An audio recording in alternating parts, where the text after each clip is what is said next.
प्रियो प्रभु यीशु मसीह के नाम से आपको सलाम। और आज का हमारा विषय है कि अच्छा क्या है, भला क्या है। आमोस की पुस्तक उसका 5वां अध्याय उसका 14 वचन में लिखा है कि जो अच्छा है, जो भला है, उसको ढूंढो।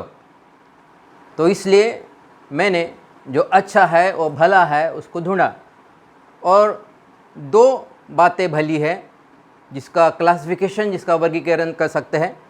इसको बोलते हैं प्राइमरी, मतलब जो प्राथमिक जो भला है, और दूसरा है सेकेंडरी, मतलब दूसरे नंबर पे जो भला है।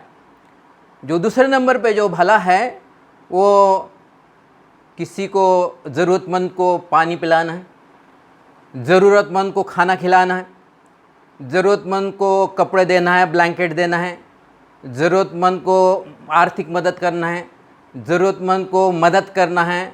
ये सेकेंडरी या दूसरे नंबर पे है। कई बार ऐसा होता है कि जो प्राथमिक जो है, जो बाइबल में दिया है, उसको हम नज़रअंदाज करते हुए जो द्वियम जो है, दो दूसरे नंबर पे है, उसी को पहला नंबर समझ के हम अपने जीवन को बिताते हैं। खैर, जो दूसरे नंबर पे जो है, जो भली वस्तु है, जो अच्छी बातें है, उसको हम पहला नंबर बोल सकते हैं। लेकिन सच्चाई ये सच्चाई रहती है कि प्राथमिक जो है ये प्राथमिक ही रहता है, और जो प्रथम जो है ये प्रथम ही रहता है। आज हमारा जो विषय है कि भला क्या है। प्राथमिक मतलब जो पहले नंबर पे जो भलाई है, पहले नंबर पे जो अच्छाई है, उसके बारे में हम उस पर मनन करेंगे। तो आमोस की पुस्तक उसका 5वां अध्याय उसका 14 वचन में लिखा है कि जो भला है, अच्छा है, उसको ढूंढो। और मैंने दो बातों को ढूंढा जिसको प्राइमरी और सेकेंडरी बोलते हैं। मैंने अभी ढूंढ ही लिया है। तो फिर फिलिपियों की पत्री उसका 4वां अध्याय उसके 8वें वचन में लिखा है कि हे प्रियो, पौलुस फिलिपियों की कलीसिया को कहता है कि हे प्रियो, जो बातें सत्य है, जो बातें आदरणीय हैं, जो बातें मनभावनी हैं, जो बातें सुहानी हैं और जो बातें अच्छी है, उसको परखो और उस पर मनन करो। तो जो बातें अच्छी है उसके ऊपर पौलुस मनन करने के लिए कहा गया है, उसको परखने के लिए कहा गया है। तो हमको जो अच्छी बातें हैं उसको मनन करने की ज़रूरत है, उसको हमको आवश्यकता है। तो पौलुस कहता है कि जो अच्छी बातें हैं उस पर ऊपर मनन करो, और मनन करने के बाद, ये बातें मनन करने के बाद अभी हमको क्या करना चाहिए। ये पौलुस पहला थिस्सलुनीयों उसको 5वां अध्याय 121 वचन में कहा है कि जो भला है, जो अच्छा है, उसको थामे रहो, उसको पकड़े रहो। तो प्रियो, हमको जो भला है, जो अच्छा है, उसको थामे रहने की आवश्यकता है, वो पकड़ा रहने की आवश्यकता है। तो आज हम बाइबल में से देखेंगे जो मैं प्राथमिक अच्छी बातें बताया हूँ, प्राथमिक अच्छी बातें, और द्वियम या सेकेंडरी भी अच्छी बातें हैं। सेकेंडरी द्वियम मतलब जैसे किसी को ज़रूरतमंद को पानी पिलाना है, ज़रूरतमंद को खाना खिलाना है, ज़रूरतमंद को कपड़े देना है, ज़रूरतमंद को आर्थिक मदद करना है, ज़रूरतमंद को दान करना है, ये सेकेंडरी है। लेकिन प्राइमरी जो है, जो प्राथमिक जो है, जो पहले नंबर पे है, ये बाइबल बताती है ऐसे 7 बातें हैं जो प्राथमिक है, जो अच्छी है। और ये बातों को पौलुस हमको पकड़े रहने के लिए कहता है। तो हम ये 7 बातों को देखेंगे जो कि प्राथमिक है, जो भली बातें हैं, जो अच्छी बातें हैं, जो हमको पकड़े रहने की आवश्यकता है। पहली बात, लूका रचित सुसमाचार उसका 10वां अध्याय 42 वचन में लिखा है कि मार्था और मरियम 2 बहनें थी, और मरियम हमेशा प्रभु यीशु मसीह की कदमों में बैठती थी और हमेशा प्रभु यीशु मसीह के वचन को सुनती थी। और प्रभु यीशु मसीह मार्था को कहता है कि जो मरियम ने जो उत्तम भाग चुन लिया है उससे छीना नहीं जाएगा। उत्तम भाग क्या था?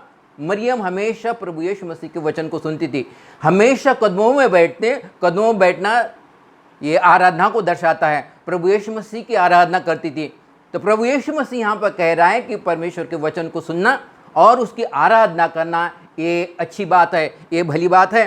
और एक यूहन्ना रचित सुसमाचार उसका 4वां अध्याय में भी लिखा है कि एक सामरी स्त्री थी, और वो कुएं पर आई, और कुएं पे आने पर प्रभु यीशु मसीह से उसने बातचीत की। प्रभु यीशु मसीह से उसने बातचीत की और प्रभु यीशु मसीह के उसने वचनों को बड़े ध्यान से सुनी। और धान के सुनने के द्वारा उसका अकेले का ही जीवन नहीं बदल गया, लेकिन वो जिस गांव में रहती थी वो गांव के लोगों का भी जीवन बदल गया। उन सभी ने प्रभु यीशु मसीह को अपने जीवन में उद्धारकर्ता ग्रहण किया, क्योंकि ये सामरी स्त्री ने प्रभु यीशु मसीह के वचन को बड़े गौर से सुनी। तो परमेश्वर के वचन को सुनना, प्रभु यीशु मसीह के वचन को सुनना और उसकी आराधना करना अच्छी बात है, ऐसे प्रभु यीशु मसीह कहता है। यशायाह की पुस्तक उसका 39वां अध्याय उसका 8वें वचन में भी लिखा है। यशायाह उसमें कहता है कि परमेश्वर का वचन भला है, परमेश्वर के वचन को हमेशा थामे रहो। तो परमेश्वर के वचन को सुनना और प्रभु यीशु मसीह की, परमेश्वर पिता की आराधना करना, ये भली बात है। ये पहली बात है जो अच्छी बात है, जो हमको उस पर मनन करना है। दूसरी बात, भजन संहिता उसका 92 और उसका पहला वचन में लिखा है कि परमेश्वर को धन्यवाद देना भला है। और पहला थिस्सलुनी उसको 5वां अध्याय उसका 18वां वचन में लिखा है कि हर बात में परमेश्वर को धन्यवाद दो, क्योंकि ये भला है और ये परमेश्वर की इच्छा है। पहला थिस्सलुनी उसका 5वां अध्याय उसका 18वां वचन में लिखा है कि हर बात में परमेश्वर को धन्यवाद दो। हर बात के लिए नहीं लिखा है। कई बार हम इसको हर बात के लिए ऐसा पढ़ते हैं और फिर हमको परेशानी का सामना करना पड़ता है। हर बात के लिए मतलब मैं अगर बीमार हूँ तो मैं ये ना कहूँ कि परमेश्वर पिता मैं तेरा धन्यवाद देता हूँ कि मैं बीमार हूँ। मुझे अगर कोई आर्थिक परिस्थिति में, अगर मैं आर्थिक परिस्थिति की अगर कठिनाई से मैं गुजर रहा हूँ तो ये ना कहे कि परमेश्वर पिता मैं तेरा धन्यवाद देता हूँ कि मैं आर्थिक परिस्थिति की कठिनाई से गुजर रहा हूँ और मेरे जीवन में शांति नहीं है, तो मैं ये ना कहे कि परमेश्वर पिता मैं तेरा धन्यवाद देता हूँ अब मेरे जीवन में शांति नहीं। ऐसा बाइबल नहीं कहती। बाइबल कहती कि हर बात में परमेश्वर को धन्यवाद दो। हर बात में मतलब उस परिस्थिति में परमेश्वर को धन्यवाद दे। मैं बीमार हूं तो उस परिस्थिति में हम परमेश्वर को धन्यवाद दो। मेरे जीवन में किसी क्षेत्र में मैं कामयाब नहीं हुआ हूं, अभी मैं परेशान हूं, लेकिन ऐसे स्थिति में हमको परमेश्वर को धन्यवाद देने की आवश्यकता है। कोई आर्थिक क्षेत्र में मुझे कमी घटी हो रही है और मैं परेशान हूं, उस परिस्थिति में परमेश्वर को धन्यवाद देने के लिए कहा और ऐसी परिस्थिति में धन्यवाद देना भला है, ऐसा बाइबल कहती है। भजन संहिता उसका 92 अध्याय उसका पहले वचन में भी लिखा है कि परमेश्वर को धन्यवाद देना भला है। लूका रचित सुसमाचार उसका 17वां अध्याय और 12 से लेकर तो 19 तक 10 कोड़ियों के बारे में लिखा है कि 10 कोड़े प्रभु यीशु मसीह के पास आते हैं और उसको विनती कहते हैं कि प्रभु तू हमको चंगा कर। प्रभु यीशु मसीह कहता है कि ठीक है, तुम जाओ और याजकों को दिखाओ। और ये 10 के 10 कोड़ी जब याजकों को दिखाने के लिए जा रहे थे, वो रास्ते में थे, 10 के 10 चंगे हो गए। लेकिन उसमें जो एक सामरी जो व्यक्ति था, वो चंगा होने के बाद उसने देखा कि उसके हाथ चंगे हो गए, उसके पैर चंगे हो गए, वो रास्ते पर ही जोर जोर की चिल्लाने लगा और परमेश्वर की महिमा कहने लगा। इतना ही नहीं, वो इतना जोर जोर की चिल्लाने का, प्रभु मैं तेरा धन्यवाद देता हूँ, प्रभु मैं तेरी महिमा करता हूँ, तू भला है और तेरी करुणा सदा की है, जोर जोर से चिल्लाने लगा। इतना ही नहीं, लेकिन वो पलट गया और फिर वापस जिस जगह पर प्रभु यीशु मसीह था वहां पर गया और प्रभु यीशु मसीह के कदमों पर गिर गया और कहता है कि प्रभु मैं तेरा धन्यवाद करता हूँ, तूने मुझे चंगा किया है। प्रभु यीशु मसीह ने उसको कहा क्या तू अकेला ही चंगा हो गया, बाकी जो 9 लोग जो है वो क्या चंगे नहीं हुए? तो वो कहाँ गए? वो वापस क्यों नहीं आया धन्यवाद देने के लिए? और प्रभु यीशु मसीह ने वो सामरी जो कोढ़ी था, जो चंगा हो गया था, उसको कहा कि तू संपूर्ण हो जा। मतलब बिहोल का मतलब उसकी जो उंगलियां चंगी हो गई थी, उसकी जो टोज जो चंगे हो गए थे, अभी वहाँ पर नई उंगली आ गई। मतलब निर्माण, नए उंगलियों का निर्माण हुआ, नए टोज का निर्माण हुआ, क्योंकि उसने प्रभु यीशु मसीह को धन्यवाद दिया। तो यहाँ पर ऐसा ही लिखा है कि हर बात में परमेश्वर को धन्यवाद दो और परमेश्वर को धन्यवाद देना भला है। ये दूसरी बात है जो अच्छी बात है। तीसरी बात, भजन संहिता उसका 133 उसका पहले वचन में लिखा है कि क्या ही भली और मनोहर बात है कि भाई लोग आपस में जुड़े रहे। ये तो उस उत्तम तेल के समान है जो हारून के सर पे उंडेला गया था, उसके दाढ़ी से होकर उसके वस्त्र के शोर तक पहुंचा। ये उस हार्मोन के ओस के समान है जो सिय्योन के पर्वत पर गिरती है। यहाँ पर परमेश्वर का वचन कहता है कि भाई लोगों में एकता रहना ये भली बात है और ये भली बात परमेश्वर को हमेशा महिमा देती है। हमेशा ये परमेश्वर के हमेशा जो मकसद है वो परमेश्वर का मकसद इसमें पूरा होता है। दूसरा राजा उसका 7वां अध्याय 3 वचन में 4 कुड़ियों के बारे में लिखा है। उन दिनों में समरिया पूरे शहर को बेहनदाद नाम का सीरिया का जो राजा था उसने घेर कर रखा था।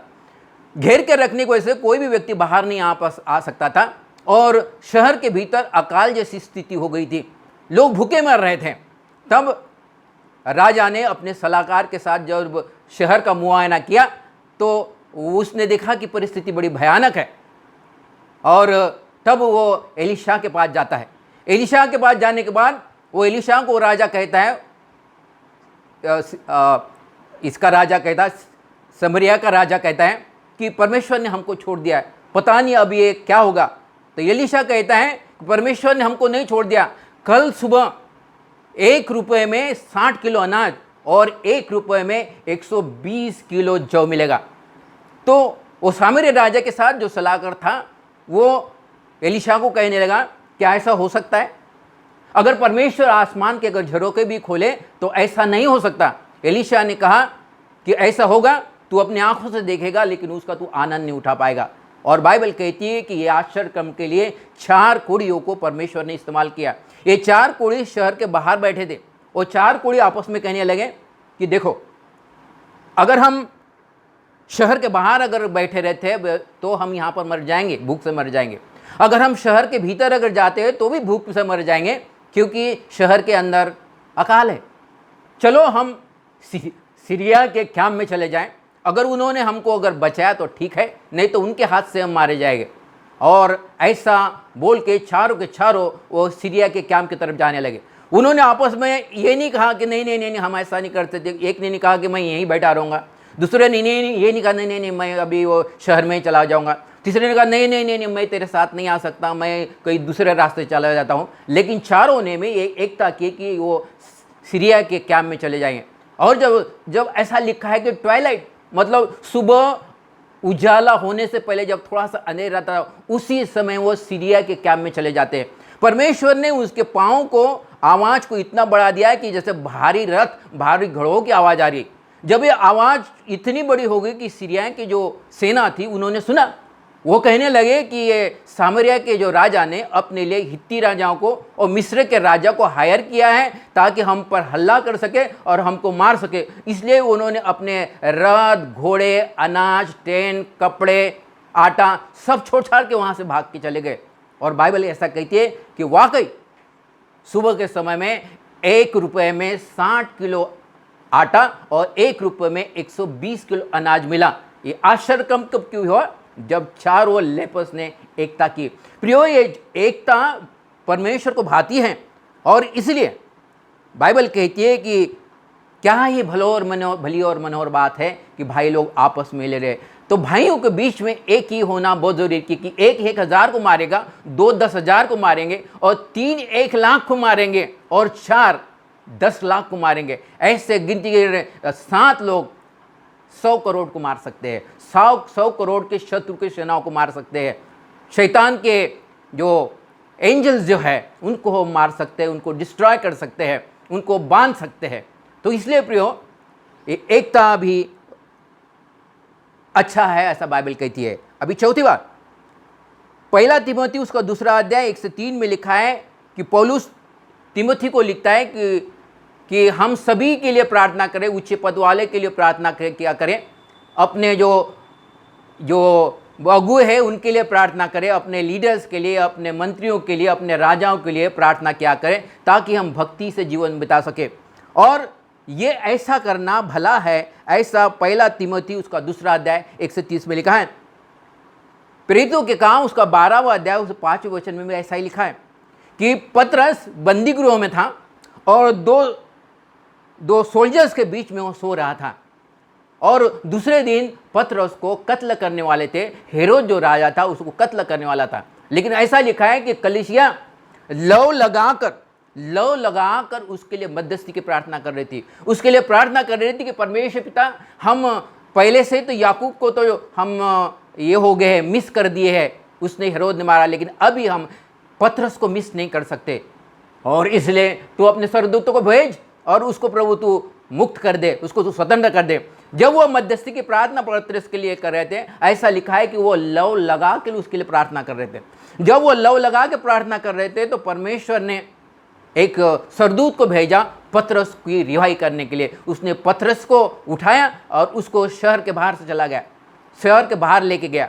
प्रियो, जो हम मध्यस्थी की प्रार्थना करते हैं तो भी परमेश्वर हमारे लिए सरदूतों को भेजता है, और ये भला है। ऐसा तिमोथी की पुस्तक में लिखा है कि मध्यस्थी की प्रार्थना करना, अपने भाइयों के लिए, अपने अगुओं के लिए, अपने मंत्रियों के लिए प्रार्थना करना ये भला है। इजराइल के प्रार्थना कर भला है। पूरे दुनिया के जितने लोग हैं, परमेश्वर के लोग हैं, उनके लिए प्रार्थना करना भला है। जब कोरोना वायरस का समय चल रहा है, हम सभी के लिए मध्यस्थी की प्रार्थना करें, क्योंकि ये परमेश्वर के नज़र में भला है, ऐसा बाइबल कहती है। ये चौथी बात है। मैंने जैसे पहले बताया कि पहली बात भली क्या है, परमेश्वर के वचन को सुनना और परमेश्वर की आराधना करना भला है। दूसरी बात क्या है, परमेश्वर को धन्यवाद देना भला है। तीसरी बात क्या है, भाइयों के बीच में एकता भला है। चौथी बात क्या है, प्रार्थना करना, मध्यस्थी की प्रार्थना करना भला है।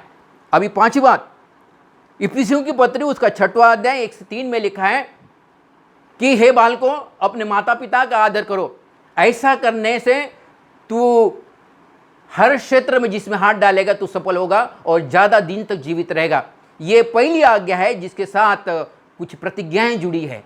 प्रिय, परमेश्वर कहता है, परमेश्वर का वचन कहता है कि जब हम अपने माता पिता का जब आदर करते हैं तो परमेश्वर जिस क्षेत्र में हाथ डालते हैं उस क्षेत्र में हमको कामयाबी देता है, और हम ज़्यादा ज़्यादा दिन तक इस धरती पर जीवित रह सकते हैं। पहला शमूएल उसका पहला अध्याय उसका 28वें वचन में ऐसा ही लिखा है कि हन्ना जो थी, उसने अपने बेटे को, जो शमूएल को बेटे को परमेश्वर के मंदिर में उसने अर्पण कर दिया था। और ये हन्ना जो थी, उसका पति जो एल्काना था, जब वो शमूएल 3 साल का था तो उसको मंदिर में लेके गए, और वो बच्चे को कहने लगे कि बेटा, आज के बाद तुझे मंदिर में ही रहना है, हमने तुझे मंदिर में अर्पण कर दिया है।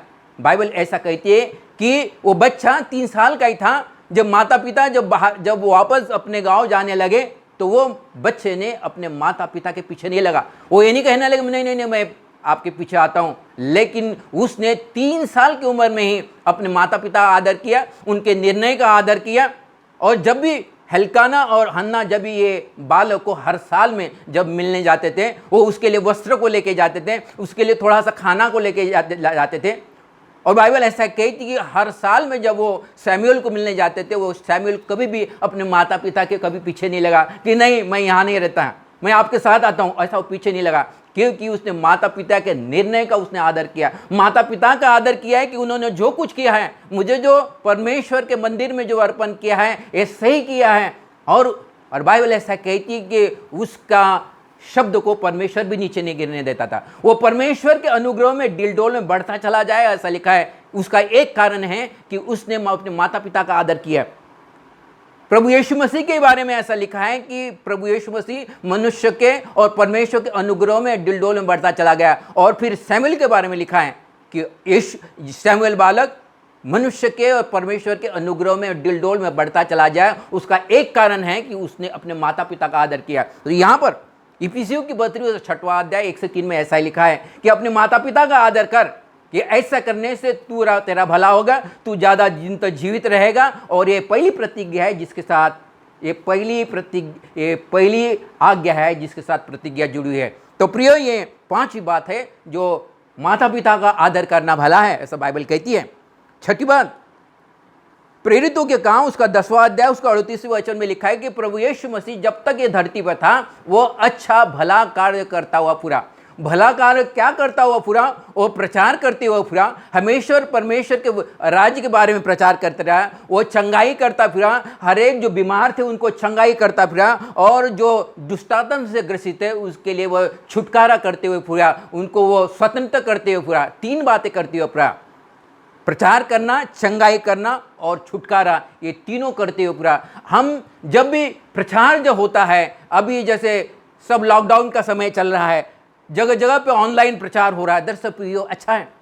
ऐसे समय में जब ये अच्छा है, एक दूसरे को हमको उभारने की आवश्यकता है, हमको कहे अच्छा है, ऐसा यहाँ पर लिखा है। प्रचार करना अच्छा है। जब अच्छा है तो हम निराश क्यों हैं? जब अच्छा है तो हम परेशान क्यों हों? हमको एक दूसरे को उभारने की आवश्यकता है, क्योंकि प्रचार करना अच्छा है। जब कोई चंगा होता है, जब मैं देखता हूँ किसी परमेश्वर के दास को, लोग बहुत सारे लोग चंगे हो रहे, तो मुझे बड़ा उत्साह मिलता है, क्योंकि चंगा करना अच्छा है, ऐसा लिखा है, ये बुरा नहीं है। हमको उत्साह मिलता है जब हम ऐसी बातों को देखते हैं। तो यहाँ पर चंगा करना अच्छा है, जो दुष्टात्मा से ग्रसित हो वो अगर छुटकारा मिलता वो अच्छा है। तो प्रियो, हम जब ऐसी बातों को देखते हैं तो हम हमेशा उत्साह को पाएं, हम प्रोत्साहन को पाएं, लेकिन परेशान ना हो। बाइबल ऐसा कहती है कि प्रभु यीशु मसीह अच्छा करता हुआ क्रिया, मतलब प्रीचिंग करना अच्छा है, हीलिंग करना अच्छा है और डिलीवरेंस करना भी अच्छा है। ये छठी बात है। अभी सातवीं बात और आखिरी बात, मत्ती रचित सुसमाचार उसका 25वां अध्याय उसका 23वें वचन में एक स्वामी के बारे में लिखा है कि स्वामी परदेश जाते वक्त उसने अपने विश्वास योग्य दासों को बुलाया। एक दास को उसने 1 तोला दिया, दूसरे दास को उसने 2 तोले दिए, तीसरे दास को उसने 5 तोला दिए। जिसको 2 तोले दिया था उसने 2 तोले के और 2 तोले कमाए, मतलब उसने 4 तोले किया। तो उसके स्वामी ने कहा कि तू भला सेवक है और मैं तुझे कई वस्तु का अधिकारी बनाऊंगा। जिसने 5 तोले के और 5 तोले कमाए, उसके बाद 10 तोले हो गए, तो उसके स्वामी ने कहा कि मैं तुझे भी बहुत सारे वस्तु का अधिकारी बनाऊंगा। इनको जो दिया गया था, जो धन दिया गया था, इन्होंने अच्छे तरह से उसका प्रबंध किया है। धन का प्रबंध करना अच्छी बात है। बाइबल कहती है जब हमको कोई धन मिलता है हम उसका प्रबंध करें। कैसा प्रबंध करें? जो परमेश्वर का है वो परमेश्वर को दे, जो राजा का है, जो मतलब जो सरकार का है वो सरकार को दे, जो परिवार का है जो है परिवार को दे। जिस जगह पे हम काम करते हैं एम्प्लॉई, अब अगर हम है तो जिस जगह पे हम काम करते हैं हमारे एम्प्लॉयर का हम एम्प्लॉयर को दे, जिसका है उसको दे। इसको बोलते प्रबंध करना। और जो कोई ऐसा प्रबंध करता है ये अच्छा करता है, ऐसा बाइबल कहती है। बाइबल कहती है कि अच्छाई को ढूंढो, और उसकी पुस्तक में लिखा है कि अच्छाई को ढूंढो। फिलिप्पियों की पत्री में लिखा है कि इस बातों को मनन करो, उसको परखो। और पहला थिस्सलुनीकियों 5वां अध्याय से 21 में लिखा है कि जो अच्छी बात है उसको थामे रहो। प्रियो, हमको अच्छी बातों को थामे रहने को। अच्छी बातों में 2 क्लासिफिकेशन है, एक को बोलते प्राथमिक और दूसरे को बोलते सेकेंडरी, मतलब द्वियम, दूसरे नंबर पे है। प्राथमिक जो मैंने बताई ये 7 बातें प्राथमिक हैं, ये पहले नंबर पे आते हैं। पहले नंबर के भली बात क्या आती है? परमेश्वर के वचन को सुनना, उसकी आराधना करना भला है, परमेश्वर को धन्यवाद देना भला है। दूसरी बात, भाई लोगों में एकता रहना भला है। तीसरी बात, प्रार्थना करना, मध्यस्थी की प्रार्थना करना ये भला है। 5वीं बात, माता पिता का आदर करना ये भला है। 5वीं बात, प्रचार करना, चंगाई करना, दुष्टात्मा के जो ग्रसित है उनको छुटकारा देना वो अच्छा है। और 7वीं बात, धन का प्रबंध करना अच्छी बात है। ये प्राइमरी बात है। और सेकेंडरी जो है, इस सेकेंडरी में जिसको बोलते हैं दूसरे नंबर पे है, जैसे ज़रूरतमंद को पानी पिलाना, ज़रूरतमंद को खाना खिलाना, ज़रूरतमंद को कपड़े देना, ज़रूरतमंद को दान देना, आर्थिक मदद करना, ये सेकेंडरी है। लेकिन कई बार ऐसा होता है कि जो सेकेंडरी है, जो द्वियम है, जो हम उसको प्राथमिक समझते हैं, प्राथमिक समझते हैं, पहले नंबर पर रखते हैं। अगर हम ऐसा करते हैं तो जो सच्चाई वो बदल नहीं जाती, क्योंकि सच्चाई सच्चाई है। सच्चाई ये है कि परमेश्वर के वचन में जो लिखा है कि ये 7 बातें अच्छी है और भली है। और फिलिप्पियों की पत्री उसका 4था अध्याय उसका 9वें वचन में लिखा है कि जब हम भली वस्तु को हमारे जीवन में थामे रहते हैं, पकड़े रहते हैं, तो फिर हमेशा हमारे घर में परमेश्वर की प्रत्यक्ष उपस्थिति रहती है। जनरल प्रेजेंस से अलग बात है। परमेश्वर सर्वव्यापी, ऐसा परमेश्वर सब जगह पे है, लेकिन उसकी प्रत्यक्ष उपस्थिति उस जगह पे होती है जो व्यक्ति ये 7 बातों को अपने जीवन में थामे लेता है। प्रियो, मैं ऐसा विश्वास करता हूँ कि ये जो मैंने आपको 7 बातें जो बताई, प्राथमिक जो अच्छी बातें बताई कि जो भली है, हम उसको थामे रहे। और इस वचन पे परमेश्वर आशीष दे और आपको भी आशीष दे।